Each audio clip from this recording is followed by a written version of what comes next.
Allez, on prend à présent la direction du Sablon où démarre la 31e édition des Nocturnes du Sablon. On va retrouver sur place Ameline Delvaux. Alors Ameline, c'est le début d'un week-end festif. Bonsoir Valérie, effectivement c'est le début d'un week-end festif.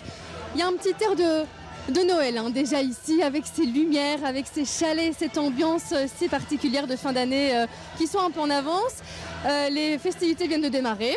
Pour 4 jours, il y a déjà pas mal de monde qui arrive tout doucement sur place et il y a surtout énormément de choses à voir et à faire. Pour en parler, j'ai à mes côtés l'organisateur Jean Stephens. Bonsoir. Alors, pour cette 31e édition, vous avez un peu marqué le coup. Oui, absolument. Je pense que c'est un avant-goût des fêtes de fin d'année qu'on voulait extrêmement animer, mais aussi avec des couleurs féeriques, le faste qu'on retrouve des Nocturnes du Sablon il y a quelques années. Les illuminations sont fantastiques. Il y a partout des animations et du déambulatoire, mais aussi de la musique classique, du jazz, du blues, de la chanson française, de la chanson anglaise. Et aussi, on a investi pas mal de galeries avec le concours de la monnaie. Ce sont des concerts plus intimistes, 30, 40, 50 personnes, dans une démarche fatalement très originale.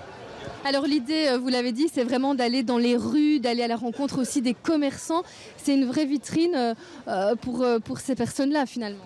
Exactement. En fait, vous savez qu'il y a 300 commerces dans le Sablon, non plus d'une centaine de galeries, un secteur HoReCa extrêmement fort et attractif qui ouvre plus tard, évidemment, cette occasion. Il y a pas mal de terrasses qui sont finalement chauffées, également accessibles au public. Et donc l'idée, c'est que les gens puissent passer d'une rue à l'autre. Il y a 5 entrées, finalement, c'est un peu notre slogan. Toutes les rues mènent au Sablon, avec aussi un invité d'honneur, comme ce fut le cas l'année dernière, le quartier des Marolles, qui est extrêmement riche aussi en culture, en échange et en métissage, avec notamment une nocturne pour les puces vendredi soir, que j'espère attractive aussi et qui devrait attirer pas mal de monde. Alors dans toutes ces activités, est-ce qu'on peut peut-être épingler un événement, une activité, une animation à ne pas rater pour donner envie au public ? Alors je pense qu'il y a un truc qui va exploser demain, c'est un cover band de Coldplay. Ce groupe s'appelle d'ailleurs Coverplay et je pense que si on ferme les yeux, on s'imagine que c'est le groupe original.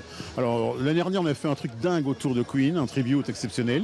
On va faire la même chose, donc c'est un peu ça, c'est que de temps en temps on va retrouver des clins d'œil, des hommages et des tributes. Ça c'est aussi une des forces de ce projet. Et là il y a énormément de monde qui revient en soirée, après le travail ou en fait en ouverture de soirée durant le week-end. Alors pendant le Covid, vous avez eu l'occasion de compter le nombre de personnes qui se rendaient aux Nocturnes. Ça vous a permis de vous rendre compte que l'événement marchait quand même assez bien. On attend combien de personnes ce week-end ? Alors écoutez, franchement, l'année dernière, on a eu très peur avec le Covid. C'était carrément la dernière soirée avant de nouveau des mesures très contraignantes. Et malgré ça, il y a eu 11 000 passants. Visiteurs, touristes, comment est-ce qu'on le sait tout simplement ? Parce qu'on a mis des bracelets. Donc on peut espérer avec le beau temps qu'on annonce, entre 15 et 16 000 personnes à coup sûr, et probablement qu'on va retrouver pas mal de touristes, car les gens passent et s'arrêtent depuis maintenant les montages. C'est un endroit magique, très très beau, et franchement fastueux. Effectivement, ça attire les Bruxellois, mais pas que, évidemment. Non, je crois que vous le verrez vous-même si vous voyagez un peu dans les rues, si vous circulez, il y a énormément de touristes. Ce soir, par exemple, on reçoit une délégation chinoise et puis une autre qui vient du Portugal et pas mal de personnes qui n'aiment pas, par exemple, le football et qui se disent tout compte fait, ras-le-bol cette télévision foot.